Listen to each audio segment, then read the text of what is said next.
जय हिंद साथियों। आज के क्लास में हम लोग देखने वाले हैं बीपीएससी टीआरई 1, 2 और 3 में बीपीएससी टीआरई 1, 2 और 3 में साइंस का क्वेश्चन कहाँ से पूछा गया है।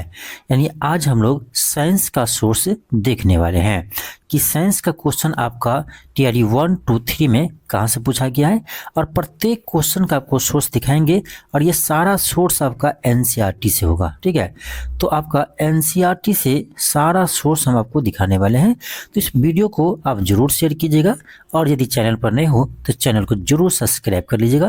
देखिए, इससे पहले आपको हम हिस्ट्री, ज्योग्राफी और करेंट अफेयर का सोर्स आपको बता चुके हैं।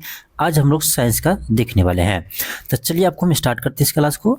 देखिए, पहला क्वेश्चन आपका ये है कि ये क्वेश्चन पूछा गया था कि किसी शब्दकोश में लिखे छोटे अक्षर को पढ़ते समय आप निम्न में से कौन सा लेंस पसंद करेंगे।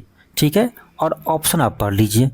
ये क्वेश्चन पढ़ लिए। ये क्वेश्चन आपका टीआरई 3 में आया था 11th-12th में। ठीक है, अब चलिए दिखाते हैं आपको हम इसका आपको सोर्स दिखाते हैं कहाँ। देखिए, अब यहाँ पढ़िए, ये क्वेश्चन नंबर 6 को पढ़िए।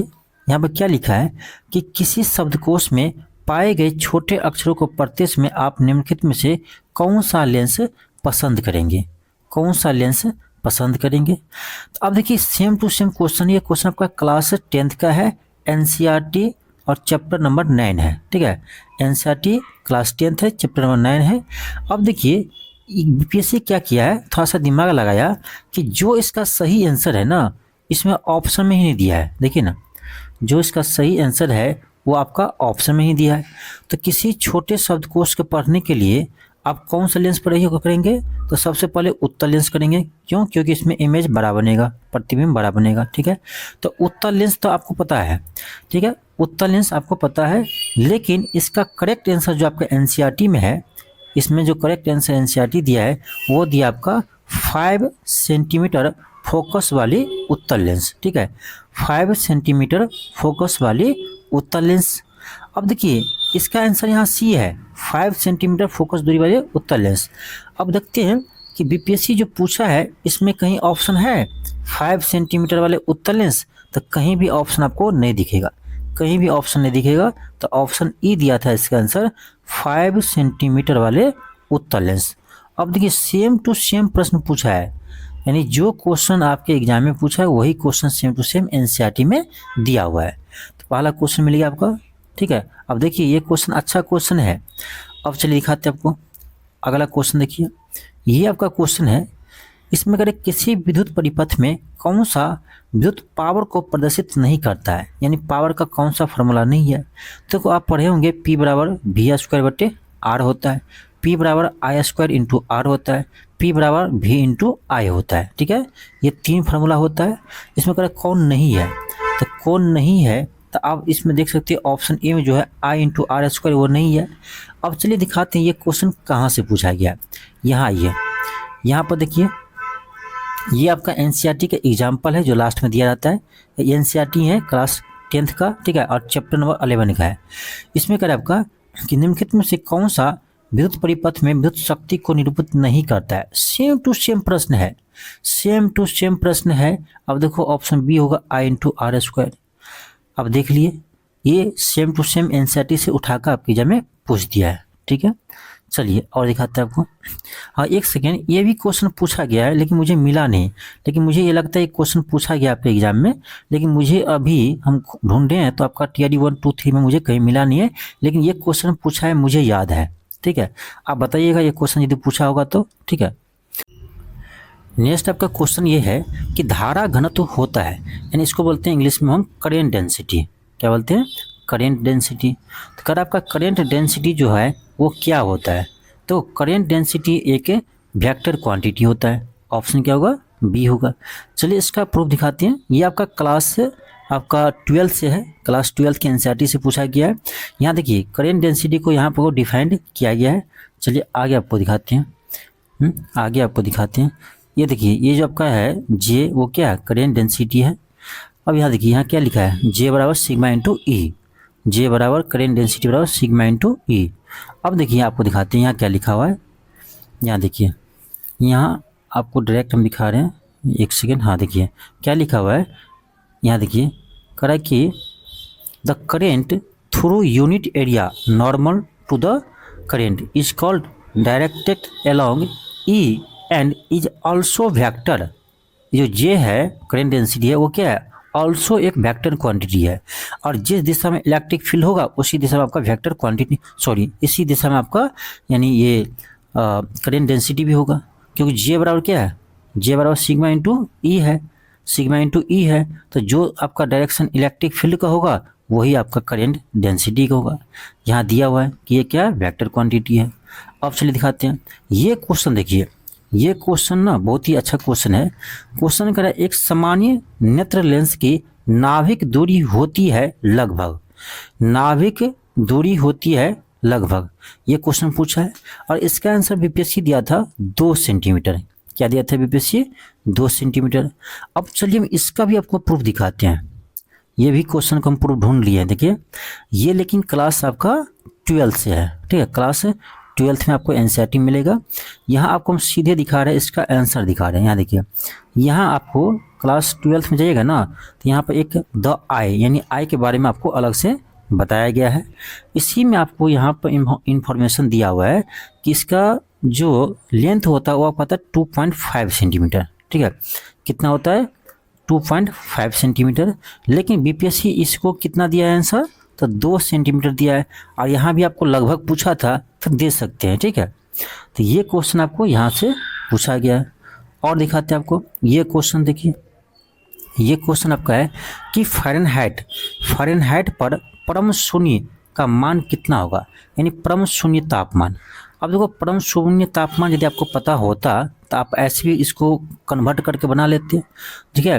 तो 0 डिग्री केल्विन तापमान को, सेल्सियस नहीं केल्विन तापमान को हम परम शून्य तापमान कहते हैं, ठीक है। तो ये आपका फ़ारेनहाइट में होता है -459.4। हालांकि इसको याद नहीं करना है, आपको हम एक फॉर्मूला बताए थे C/100 बराबर K-273/100 और F-32/180, और यही से हम बोले थे सेल्सियस को केल्विन में, केल्विन से फ़ारेनहाइट किसी में बदल सकते हैं, इससे आप इसको फाइंड कर सकते हैं। लेकिन एनसीईआरटी में आपको सेम टू सेम डाटा ही दे दिया है, फाइंड करके यहाँ देखिए ना, यहाँ पर ये भी आपका क्लास ये आपका क्लास 12 से है, ठीक है, क्लास 12 के फिजिक्स से है, ठीक है। अब देखिए यहाँ पर थर्मल एक्सपेंशन चैप्टर है उसमें से है, ठीक है। यहाँ पर देखिए क्या लिखा है, ऑब्सोल्यूट जीरो लिखा है।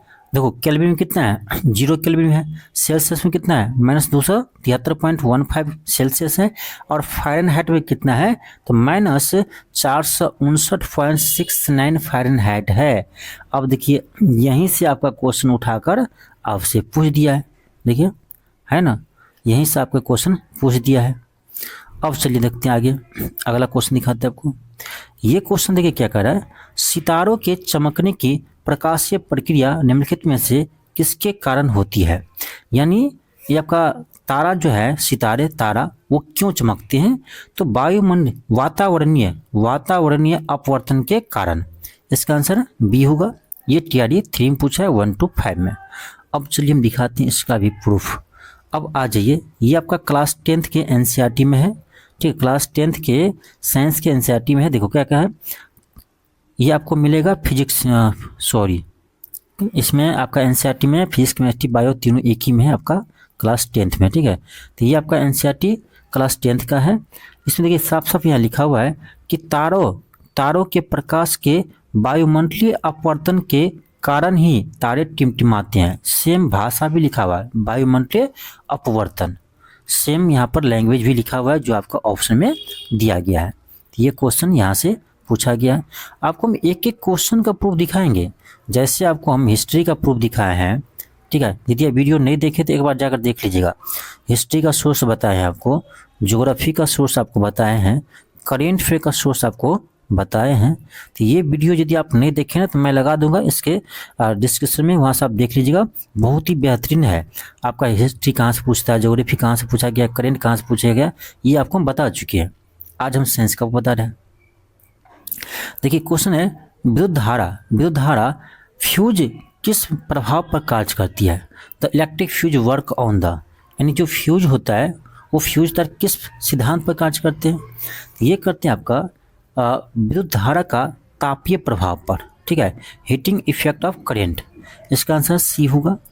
अब चलिए दिखाते हैं, इसका हम प्रूफ दिखाते हैं। यहाँ देखिए, ये भी आपका क्लास 10th का है, क्लास 10th के एनसीईआरटी में ये आपका यहाँ टॉपिक दिया है कि विद्युत धारा का तापीय प्रभाव, और यहाँ पर इसका एग्जाम्पल दिया कि ये प्रभाव जो है इसमें किस में उपयोग होता है, विद्युत हीटर में होता है, विद्युत इस्त्री में होता है, ठीक है। अब चलो यहाँ आपको नहीं मिलेगा, यहाँ देखिए इसका फिर आपका अनुप्रयोग भी दिया है, ठीक है, विद्युत धारा का तापीय प्रभाव का अनुप्रयोग दिया है। यहाँ पर देखिए, यहाँ जब आप पढ़ते हैं तो क्या लिखा है कि जूल तापन एक और सामान्य उपयोग विद्युत परिपथ में उपयोग होने वाले फ्यूज है। देख लिए, यानी फ्यूज में भी आपका ये सिद्धांत कार्य करते हैं, समझ गए। चलिए और दिखाते हैं आपको। अगला क्वेश्चन देखिए, ये भी बहुत ही अच्छा क्वेश्चन है। क्वेश्चन है कि निम्नलिखित में से किसके पास उच्चतम ऊर्जा स्तर और छोटा तरंगदैर्घ्य है। ऐसे भी ये दोनों बात सही है, जिसकी वेवलेंथ ऐसे भी कम होगा ना उसका एनर्जी ज़्यादा होगा, जिसका वेवलेंथ कम होगा उसका एनर्जी ज़्यादा होगा, क्योंकि आपका ई बराबर होता है hc/λ। hc/λ यानी यहाँ पर देखा जाए तो एनर्जी जो है ना वो आपका वेवलेंथ के इन्वर्सली प्रोपोर्शनल होता है। अब इसमें करें किसका वेवलेंथ छोटा होता है और एनर्जी ज़्यादा होता है। अब देखिए, अब क्या करना, इसमें आपको याद करना पड़ेगा। अब चलिए दिखाते एनसीईआरटी में ये कहाँ दिया, पूरे डिटेल्स में दिया है। देखिए ये भी आपका क्लास 12th का है, क्लास 12th का है। अब देखिए यहाँ पर आपको पूरे डिटेल्स में दिया हुआ है, सबके वेवलेंथ को कंपेयर करके यहाँ दिया है, ये वेवलेंथ दिया हुआ है। यहाँ देखिए gamma ray, X ray, ultraviolet ray, visible ray, infrared, microwave, सबका यहाँ पर आपको वेवलेंथ का दिया हुआ है। तो यहाँ से आप आराम से कंपेयर कर सकते हो कि किसका वेवलेंथ ज़्यादा है किसका कम है, ठीक है। अब देखिए यहाँ इसमें देखिएगा तो आपका रेडियो वेव 10⁻⁻1, यानी इधर क्या है आपका, इधर वेवलेंथ ज़्यादा है, और जैसे जैसे ऊपर जा रहे हैं वेवलेंथ आपको घट रहा है, ठीक है। यानी देखा जाए तो ऊपर में देखा जाए ऊपर की ओर ये आपका घटते हुए वेवलेंथ का क्रम है, घटते हुए वेवलेंथ का क्रम है, ठीक है। अब चलिए हम देख लेते हैं इसमें क्या क्या ऑप्शन में है। ऑप्शन आपका है इंफ्रारेड, परावैंगनी और दृश्य, ठीक है। इंफ्रारेड है, परावैंगनिक है यानी अल्ट्रा वायलेट है, ठीक है, अल्ट्रा वायलेट है, और क्या था, और आपका यानी दृश्य प्रकाश से विजिबल है। तो इसका आंसर क्या होगा, इसका आंसर होगा आपका यानी क्या होगा, परावैंगनिक विकिरण होगा, ऑप्शन बी होगा। क्योंकि इसमें देख लीजिए, इसमें देखिए आप, इसमें ये ऊपर की ओर क्या है, वेवलेंथ के घटते हुए क्रम में दिया हुआ है, ठीक है। तो यहाँ से आप कंपेयर कर सकते हैं, यहाँ से आप कंपेयर कर सकते हैं। तो देखो ना, गामा रे का आपका वेवलेंथ क्या है, सबसे कम है, इसमें गामा रे का वेवलेंथ सबसे कम है, इसीलिए गामा रे का एनर्जी सबसे अधिक होता है, ठीक है, सबसे अधिक होता है। चलिए आगे दिखाते हैं आपको, आगे आपको दिखाते हैं। क्वेश्चन देखिए यहाँ पर क्या है, क्वेश्चन करें निम्नलिखित में से किस भाग पर किसी वस्तु का प्रतिबिंब बनता है। तो ये आपको ऐसे पता होगा रेटिना बनता है, ठीक है। चलिए लेकिन फिर भी मैं इसका सोर्स आपको दिखाता हूँ। सेम टू सेम क्वेश्चन देखिए कहाँ से उठाकर पूछा है। यहाँ देखिए क्या कर रहा है क्वेश्चन, देखिए सेकेंड में क्या है कि मानव नेत्र जिस भाग पर वस्तु का प्रतिबिंब बनाती है वो क्या है, तो वो पुतली है, रेटिना है। सॉरी पुतली कहते हैं, दृष्टि पटल होगा, सॉरी क्या होगा, दृष्टि पटल होगा, रेटिना। अब देखिए क्लास किस में, क्लास 10th का चैप्टर नंबर 10th में है, और ये आपका एनसीईआरटी का जो पीछे में आपको एग्जाम्पल दिया रहता है ना, वही प्रश्न आपको पूछ दिया उठा करके, यहीं से क्वेश्चन उठा करके यहाँ आपको रख दिया है, समझ गए। तो एनसीईआरटी पढ़ना बहुत ज़रूरी है आपको। और आप अंदर में पढ़ते हैं इस बुक को, जब आप चैप्टर 10 पढ़ेंगे ना तो पूरे डिटेल्स में यहाँ दिया हुआ है, पूरे डिटेल्स में यहाँ आपको दिया हुआ है। चलिए और दिखाते हैं आपको। ये क्वेश्चन देखिए, ये क्वेश्चन आपका है खाने के डिब्बे पर जिंक के बजाय टीन की परत क्यों चढ़ी होती है, ठीक है। अब देखिए ये क्वेश्चन आपका टीआरई 2 में पूछा है, और मुझे लगता है ये आपका टीआरई 1 में भी पूछा है, 2 बार ये क्वेश्चन पूछा है, ठीक है। कह रहा खाने के डिब्बे पर जिंक के बजाय टीन की परत क्यों चढ़ा रहता है, अब चलिए इसका प्रूफ पहले हम दिखाते हैं आपको। यहाँ देखिए, ये आपका क्लास 10th के एनसीईआरटी का है, क्लास 10th के एनसीईआरटी चैप्टर नंबर 3 का है, धातु अधातु चैप्टर का है। क्वेश्चन सेम है कि खाद्य पदार्थों के डिब्बे पर जिंक की बजाय टीन का लेप होता है, क्यों? जिंक के बजाय टीन का लेप क्यों होता है? क्योंकि जिंक जो है ना, जिंक जो है वो टीन से क्या कर रहा है, जिंक के बजाय टीन का प्रयोग करते हैं, यानी जिंक के जगह हम किसका यूज करते हैं, टीन का करते हैं। इसका मतलब ये हुआ टीन जो है ना, टीन जो है वो जिंक से कम अभिक्रियाशील है। या ये कह सकते हैं हम कि जिंक जो है वो टीन से अधिक अभिक्रियाशील है। तो कह रहा है टीन की अपेक्षा जिंक अधिक अभिक्रियाशील है, तो जो ऑप्शन देगा उसके अकॉर्डिंग होगा। अब इसी क्वेश्चन को यहाँ पूछा है, तो क्या होगा, यहाँ देखिए ऑप्शन थोड़ा सा चेंज कर दिया है कि टीन की तुलना में जिंक अधिक प्रतिक्रियाशील होता है, टीन की तुलना में जिंक। नहीं, ऑप्शन भी सेम दिया है, ऑप्शन सी होगा। यहाँ देखिए ना, यहाँ ऑप्शन क्या दिया है, यहाँ दिया है कि टीन की अपेक्षा जिंक अधिक अभिक्रियाशील है। ठीक है, टीन की अपेक्षा जिंक अधिक अभिक्रियाशील है। यहाँ देखिए, टीन के तुलना में जिंक अधिक प्रतिक्रियाशील है, बस नाम का थोड़ा सा चेंज कर दिया भाषा का, क्वेश्चन तो सेम है। तो सारा क्वेश्चन आपका एनसीईआरटी से ही पूछे जाते हैं। ठीक है, बीपीएससी का कोई भी एग्जाम हो, इससे पहले आप जाकर देखिए ना, इससे पहले हमने आपको 17वीं बीपीएससी में आपको दिखाए हुए हैं कि साइंस का क्वेश्चन कहाँ से पूछा गया, एक एक क्वेश्चन का सोर्स दिखाया। आपको 69वीं बीपीएससी का भी हम सोर्स दिखाएं कि 69वीं बीपीएससी में आपका साइंस कहाँ से पूछा गया, आप जाकर देखिए वीडियो। ठीक है, सोर्स का। तो सारा क्वेश्चन आपका साइंस का एनसीईआरटी से ही रहता है। ठीक है, एनसीईआरटी से ही रहता है, तो एनसीईआरटी पढ़ाई कीजिए। हाँ, आपको बता दें कि एनसीईआरटी यदि आप क्लास करना चाहते हैं ना, तो एनसीईआरटी का मैंने आपको क्लास 10th का साइंस और क्लास 9th का साइंस आपको हम इसी चैनल पर आपको करवा रखे हैं एग्जाम्पल का। ठीक है, तो सारा आप रिवाइज यहाँ से कर सकते हो, इसी चैनल पर आपको मिल जाएगा क्लास 10th और 9th का एनसीईआरटी क्लास। ठीक है, होगा तो हम वीडियो का लिंक आपको दे देंगे इसके डिस्क्रिप्शन में, वहाँ से आप देख लीजिएगा। ठीक है, तो ये सारा क्वेश्चन आपके यहाँ से पूछा है। आगे देखिए, अगला क्वेश्चन आपका है कि वाहनों के साइडों में ट्रैफिक को देखने के लिए किस प्रकार का दर्पण का उपयोग करते हैं? तो किसका करते हैं? उत्तल दर्पण का यूज करते हैं। अब ये टीआरई 3 में पूछा है। अब चलिए इसका दिखाते हैं कहाँ है। ये भी आपका क्लास 10th के एनसीईआरटी में है। उत्तल दर्पण का उपयोग सामान्यतः वाहनों के पश्च दृश्य दर्पण के रूप में किया जाता है। यहाँ दिया हुआ आपका, ये आपका एनसीईआरटी क्लास 10th का चैप्टर नंबर 9 में है। फिर देखिए अगला क्वेश्चन है कि अवतल दर्पण द्वारा बनाया हुआ प्रतिबिंब कैसे होता है? अवतल दर्पण द्वारा बनाया हुआ प्रतिबिंब कैसे होता है? अब देखिए, अब क्लास 10th के एनसीईआरटी में चैप्टर 9th में आपको यहाँ पूरे डिटेल्स में दिया हुआ है कि कहाँ पढ़ेगा तो कहाँ प्रतिबिंब बनेगा और कैसा प्रतिबिंब बनेगा। तो बस इतना ही आपको पता होता कि अवतल दर्पण में प्रतिबिंब जो बनता है वो छोटा भी बन सकता है और बड़ा भी बन सकता है और बराबर भी बन सकता है, वास्तविक बन सकता है, उल्टा बन सकता है। ठीक है, और आभासी भी बन सकता है। ठीक है, और सीधा भी बन सकता है। तो ये यदि आपको यहाँ से पता होता ना, तो यहाँ आप आराम से इसको बना लेते हैं। क्या कह रहा है क्या? निश्चित रूप से वास्तविक होगा यदि वस्तु आभासी है, इसका तो कोई मतलब ही नहीं बनता है। हमेशा वास्तविक होगा क्या? हमेशा वास्तविक होता है? नहीं, यहाँ देखिए, हमेशा वास्तविक नहीं होता है। देखिए यहाँ वास्तविक है लेकिन यहाँ आभासी है, तो क्या हमेशा होता है? नहीं होता है। आगे क्या करें? हमेशा आभासी होता है। क्या हमेशा आभासी होता है? चलिए देखिए इसमें, क्या हमेशा आभासी है? नहीं, यहाँ तो आभासी है लेकिन यहाँ वास्तविक है, यहाँ वास्तविक है, यहाँ वास्तविक है, यहाँ वास्तविक है। तो ये भी बात गलत है। तो यानी इसमें कोई भी सही नहीं है, कोई भी आपका सही नहीं है। ठीक है, तो ऑप्शन को घुमा दिया, क्या मतलब है?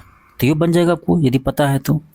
आगे देखिए क्वेश्चन है कि किसी चालक का प्रतिरोध समानुपाती होता है। प्रतिरोध जो है किसी चालक का किसके समानुपाती होता है? तो ये देखो आप पढ़े होंगे R बराबर रो इंटू L/A। तो यहाँ से आप कह सकते हो ना कि ये जो आपका रेजिस्टेंस है L के क्या है, लंबाई के क्या है, डायरेक्टली प्रोपोर्शनल है, और एरिया क्या है, इनवर्सली प्रोपोर्शनल है, कह सकते हो। अब यही चीज़ देखिए आपको कहाँ दिया, यही चीज़ कहाँ दिया, यही चीज़ आपको दिया है क्लास 10th के चैप्टर नंबर 11 में दिया हुआ है। ठीक है, यहाँ देखिए, धातु के एक समान चालक के प्रतिरोध उसके लंबाई के अनुक्रमानुपाती यानी समानुपाती और अनुप्रस्थ काट का क्षेत्रफल के व्युत्क्रमानुपाती होता है। यही बात यहाँ लिखा गया, इसी से ये समीकरण आपको आता है। तो ये देखिए एनसीईआरटी पढ़िएगा तो आपको एक एक क्वेश्चन बनेगा, ऐसा नहीं है।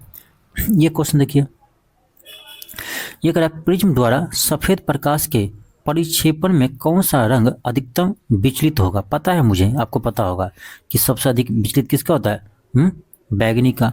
विजियोर आप लोग पढ़ते हैं ना, बैगनी का होता है।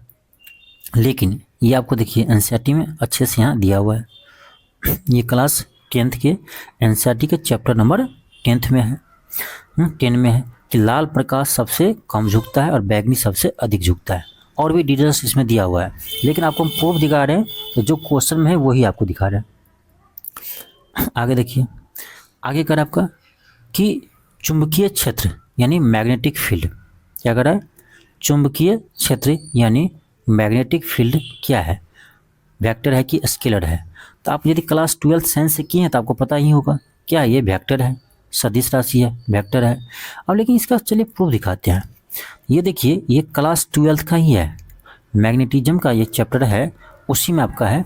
यहाँ देखिए सब कुछ दिया हुआ, देखिए मैग्नेटिक फील्ड क्या है, वेक्टर क्वांटिटी है, यहाँ डायमेंशन भी दिया है, यहाँ यूनिट भी दिया है, टेस्ला। ठीक है, तो ये भी आप देखे रहते हैं तो यहाँ से ये क्वेश्चन बन जाता है आपको। और दिखाते हैं आपको, चलिए आगे आपका है कि डायोड का उपयोग किया जाता है। तो डायोड का प्रयोग करते हैं रेक्टिफायर में, किसमें करते हैं, रेक्टिफायर में करते हैं। ये क्वेश्चन टीआरई 2 में पूछा है, ये भी क्लास आपका 12 से क्वेश्चन पूछा है, क्लास 12 का मॉडर्न फिजिक्स से क्वेश्चन ये आपको पूछा गया है। ठीक है, यहाँ देखिए, यहाँ लिखा ही है application of junction diode as a rectifier. बस आपको हेडिंग पढ़ने से ही पता चल जाता कि डायोड का उपयोग किस में करता है, रेक्टिफायर के रूप में करते हैं। ये पढ़ने का आपको जरूरत ही नहीं पड़ता, इसका हेडिंग में ही आंसर है, इसका हेडिंग में ही आपका इस क्वेश्चन का आंसर है। ठीक है, डायोड किस में यूज होता है, रेक्टिफायर में। और चलिए दिखाते हैं ना, ये लास्ट क्वेश्चन है। तो आज की क्लास में हमने ना आपको फिजिक्स के क्वेश्चन ही दिखाए हैं। ठीक है, आपका सोर्स जो दिखाए हैं हम, वो फिजिक्स के क्वेश्चन के ही सोर्स दिखाए हैं। ठीक है, आजकल मुझे थोड़ा समय नहीं मिल पाता है, कम समय मिलता है, इसलिए हम एक क्लास में आपको फिजिक्स, केमिस्ट्री, बायो तीनों नहीं करवा पाएंगे। इसीलिए आज की क्लास में हम आपको फिजिक्स का ही सोर्स आपको दिखाए हैं। अगले क्लास में आपको हम केमिस्ट्री और बायो का भी हम सोर्स लेकर आएंगे। ठीक है, इसके लिए आप क्या कीजिए, चैनल को सब्सक्राइब कर लीजिए और जितना हो सके वीडियो को शेयर कीजिए। और एक चीज़ और कहेंगे हम, यदि इससे पहले आप हिस्ट्री, ज्योग्राफी और करेंट अफेयर का सोर्स नहीं देखे हैं तो एक बार देख लीजिए। हिस्ट्री, ज्योग्राफी और करेंट अफेयर का सोर्स यदि आप नहीं देखे हैं तो इसका वीडियो आप एक बार देख लीजिए। इसमें भी बहुत अच्छे से आपको हम बताए हैं एक एक क्वेश्चन का कि कौन सा क्वेश्चन कहाँ से पूछा गया है। देखिए, इसको देखने से एक फ़ायदा ये होता है ना, आपके अंदर कॉन्फिडेंस बढ़ जाता है कि नहीं, जो सारे क्वेश्चन आते हैं वो एनसीईआरटी से आते हैं या इस बुक से आते हैं। तो आप एक ही बुक पढ़ोगे या एक ही चीज़ को फॉलो करोगे तो आपका क्वेश्चन सही हो जाएगा। 10 चैनल से पढ़ने की जरूरत नहीं है, 10 बुक से पढ़ने की जरूरत नहीं है। ठीक है, ये आपको मालूम पड़ता है, और जो आप पढ़ते हैं ना तब आपको इसमें कॉन्फिडेंस बढ़ता है कि ना, यहाँ से क्वेश्चन आता है, ये हम पढ़ेंगे तो मेरा सिलेक्शन होगा ही। ठीक है, इसीलिए देखो, पढ़ाई का सही रास्ता देने के लिए, पढ़ाई को सही रास्ता देने के लिए ये आपको हम सोर्स दिखाते हैं। सोर्स दिखाने का और कोई मेरा मकसद नहीं है, एक ही मकसद है कि आपका जो पढ़ रहे हैं वो डायरेक्शन आप सही जगह में पढ़े, सही डायरेक्शन पढ़िए। इसी कारण से हम सोर्स आपको दिखाते हैं। सोर्स दिखाने का मतलब ये की है कि आप सोर्स देखेंगे तो सही जगह और सही दिशा में पढ़ेंगे। ठीक है, नहीं तो ऐसा लगता है कहाँ से क्वेश्चन आएगा, नहीं आएगा, क्या पढ़े क्या छोड़े, इसका चैनल देख लेते हैं, उसका चैनल देख लेते हैं, वो बुक पढ़ लेते हैं, ये बुक मिलता है वो बुक पढ़ लेते हैं। आप कहीं जाते हैं, आपका दोस्त कोई बुक पढ़ रहा है तो वो बुक पढ़ लेंगे, ठीक है, जाकर खरीद लेंगे। फिर देखते हैं किसी तीसरा दोस्त को लाइब्रेरी में, अरे ये कौन सा बुक है, अच्छा उस टीचर का है, तो वो जाकर खरीद लेते हैं। तो ऐसे में सिलेक्शन कभी नहीं होगा जब तक आप सोर्स को क्या कीजिएगा, लिमिट में नहीं रखिएगा। जब तक आप अपने पढ़ाई की सोर्स को लिमिट में नहीं रखिएगा तब तक आपका सिलेक्शन नहीं होगा। ठीक है, लिमिट में रहना बहुत ज़रूरी है। ठीक है, सोर्स लिमिट रखिए पढ़ने के लिए।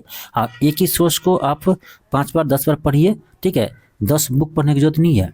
ये भी नहीं है कि दोस्त आपका ये इसका बुक पढ़ रहा है तो उसी का हम बुक पढ़ेंगे, दोस्त ने ये लिया तो हम भी ये जाकर ले लेंगे ना। आप जो पढ़ रहे हैं उसी को पढ़िए, हाँ, लेकिन सही दिशा में पढ़िए। मेरा एक ही उद्देश्य है कि आप जो पढ़ रहे हैं वो सही दिशा में पढ़े।